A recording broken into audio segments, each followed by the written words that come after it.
Hello student, मेरे इस YouTube channel Lakhera sir studies में आपका एक बार फिर से स्वागत है।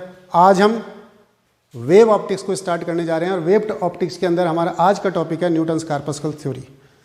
एक्चुअली में लाइट के बारे में सबसे पहले न्यूटन्स ने बात करनी स्टार्ट किया और न्यूटन ने ये बात लगभग 1670 के आसपास स्टार्ट करी।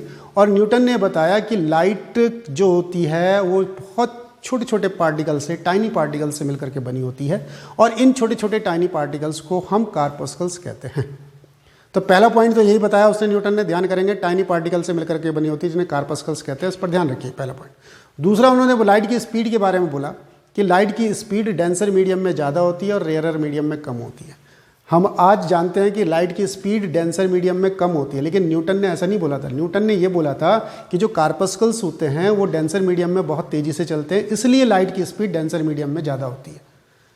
तीसरा पॉइंट, न्यूटन ने ये बोला कि अलग अलग जो कलर होते हैं इसलिए दिखाई देते हैं क्योंकि अलग अलग कलर के जो कॉर्पस्कल्स होते हैं उनके साइज अलग अलग होते हैं, उसके कारण हमें अलग अलग कलर दिखाई देते हैं।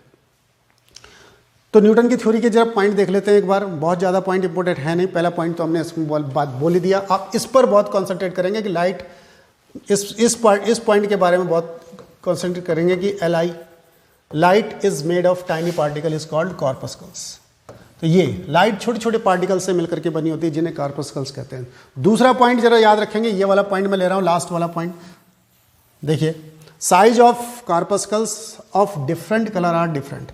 अलग अलग कलर का जो कॉर्पस्कल्स होता है उसका साइज अलग अलग होता है, इसीलिए लाइट हमें अलग अलग कलर की दिखाई देती है। हालांकि अब हम जानते हैं कि ये पॉइंट ज़्यादा उतना इंपॉर्टेंट होता है नहीं। क्यों इनका पॉइंट इतना सही है नहीं? क्योंकि अब हम जानते हैं कि कलर जो होते हैं अलग अलग, लाइट के अंदर कलर क्यों दिखाई देते हैं? क्योंकि उनके अंदर लाइट अलग अलग कलर की, लाइट के अंदर अलग अलग वेवलेंथ होती है, उन वेवलेंथ के कारण लाइट के अलग अलग कलर दिखाई देते हैं। अलग अलग कलर की लाइट की वेवलेंथ अलग अलग होती है और उसके कारण हमें कलर लाइट के अंदर दिखाई देते हैं। तो ये इन्होंने ऐसे बोला था कि कॉर्पस्कल्स के साइज अलग अलग होते हैं, इसलिए अलग अलग कलर के कॉर्पस्कल्स के साइज अलग अलग होते हैं, इसलिए अलग अलग कलर दिखाई देते हैं।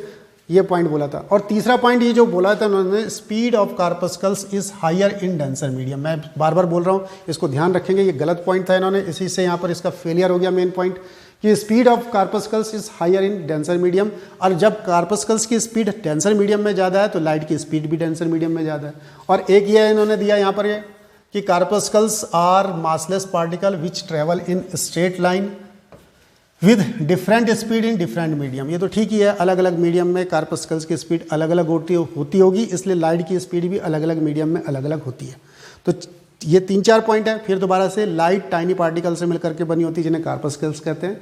नंबर 2 पॉइंट, लाइट की स्पीड डेंसर मीडियम में ज़्यादा होती है, स्पीड और रेयरर मीडियम में कम होती है, क्योंकि कॉर्पस्कल्स डेंसर मीडियम में ज़्यादा तेज़ी से चल सकते हैं। तो इसको इन्होंने प्रूव करके भी बताया।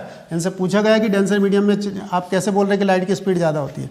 इन्होंने कहा कि ये कॉर्पस्कल्स हैं, ये कॉर्पस्कल्स आ रहे हैं यहाँ पर, ये रेयरर मीडियम है, ये डेंसर मीडियम है। डेंसर मीडियम में बहुत सारे पार्टिकल होंगे, ये जो कॉर्पस्कल्स हैं इन पार्टिकल के द्वारा तेज़ी से अट्रैक्ट होंगे। ये जो पार्टिकल हैं डेंसर मीडियम में बहुत सारे पार्टिकल होने के कारण ये कॉर्पस्कल्स इनकी ओर तेज़ी से अट्रैक्ट होंगे और तेज़ी से अट्रैक्ट होने के कारण यहाँ पर इनकी स्पीड बढ़ जाएगी।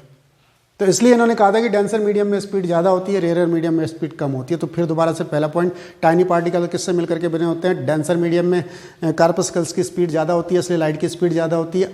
तीसरा पॉइंट, डिफरेंट कलर के कॉर्पस्कल्स के साइज डिफरेंट होते हैं। ये 3 पॉइंट ध्यान रखेंगे, बस बाकी ज़्यादा ध्यान करने की जरूरत नहीं है। अब हम इसके फेलियर की ओर चलते हैं। तो फेलियर इसकी क्या आ रहा है हमारे पास? फेलियर देखिए, this theory could not explain interference, polarization and diffraction of light। इस थ्योरी से हमें ना तो इंटरफेरेंस को समझा सकते हैं, ना पोलराइजेशन को समझा सकते हैं, ना डिफ्रैक्शन ऑफ लाइट को समझा सकते हैं। तो इन सबको हम वेव थ्योरी के आधार पर समझाते हैं, जिसको हम आगे धीरे धीरे इस चैप्टर में आगे जब बढ़ते रहेंगे तो इन सब के बारे में धीरे धीरे बात करते रहेंगे कि इंटरफेरेंस क्या है, पोलराइजेशन क्या है, डिफ्रैक्शन क्या है और कैसे इसको एक्सप्लेन किया जा सकता है वेव थ्योरी के आधार पर, पार्टिकल थ्योरी के आधार पर नहीं। ठीक है, इस थ्योरी से रिफ्लेक्शन और रिफ्रैक्शन तो इन्होंने समझाया। रिफ्लेक्शन को उन्होंने कहा कि ये ऐसे करके टाइनी पार्टिकल होते हैं, किसी सरफेस से टकराते हैं और टकरा करके निकल जाते हैं, तो ये इस प्रकार से रिफ्लेक्शन होता है। ये एंगल और ये एंगल बराबर होते हैं, तो रिफ्लेक्शन को समझाया इस प्रकार से। रिफ्रैक्शन को भी इन्होंने समझाया कि ये इस रिफ्रैक्शन को भी इन्होंने समझाया कि यहाँ से लाइट आएगी, इस मीडियम से टकराएगी, और टकराएगी तो दूसरे मीडियम में आएगी, तो इसकी दूसरे मीडियम में आने पर अपना रास्ता बदल देगी। क्यों बदल जाएगी? क्योंकि यहाँ पर डेंसर मीडियम आ गया, डेंसर मीडियम से पार्टिकल अट्रैक्ट होंगे, अट्रैक्ट होने के कारण ये अपना रास्ता बदल देगी, डिफ्रैक्शन हो गया, तो रिफ्रैक्शन हो गया। तो रिफ्लेक्शन और रिफ्रैक्शन को इन्होंने समझा दिया था, बाकी ये इंटरफेरेंस, पोलराइजेशन और डिफ्रैक्शन को नहीं समझा पाई थ्योरी। दूसरा, give wrong information about speed of light. ये इसके बारे में बात कर दी कि हमने कि स्पीड की लाइट के बारे में इन्होंने गलत बताया था कि डेंसर मीडियम में स्पीड की लाइट डेंसर मीडियम में स्पीड की लाइट जो होती है ज़्यादा होती है, ये इन्होंने गलत बताया था। तीसरा पॉइंट क्या है? Give wrong information about colour of the light. तो कलर के बारे में इन्होंने क्या बताया था कि डिफरेंट साइज के जो कार्पस्कल्स होते हैं, अलग अलग साइज के होने के कारण अलग अलग कलर के दिखे, मतलब अलग अलग जिनका कलर होता है उनके कार्पस्कल्स के साइज भी अलग अलग होते हैं, और साइज अलग अलग होने के कारण अलग अलग कलर दिखाई देते हैं, जबकि वो कलर जो होता है चेंज वेवलेंथ के कारण होता है, हम ये जानते हैं। तो ये हमारे पास ये थ्योरी आ गई न्यूटन्स की। तो न्यूटन की थ्योरी के अंदर आपने बहुत ज़्यादा बात करने की जरूरत नहीं है, केवल 2 पॉइंट मेनली याद रखने हैं। एक पॉइंट तो ये आपने ये याद रखना है कि टाइनी पार्टिकल से मिलकर बना होता है। उन टाइनी पार्टिकल को क्या कहते हैं ये याद रखें, कार्पस्कल्स कहते हैं उनको, टाइनी पार्टिकल को।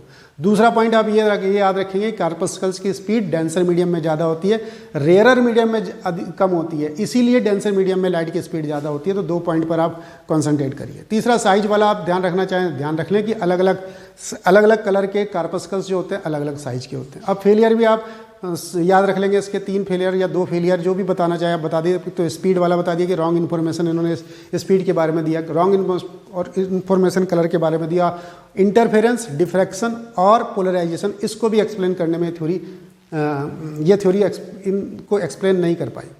तो ये हमारे पास न्यूटन्स की कार्पस्कल्स थ्योरी है। इसके बाद हम हाइगन्स थ्योरी के लिए नेक्स्ट वीडियो लेके आएंगे। आज के वीडियो में इतना ही। थैंक यू, धन्यवाद।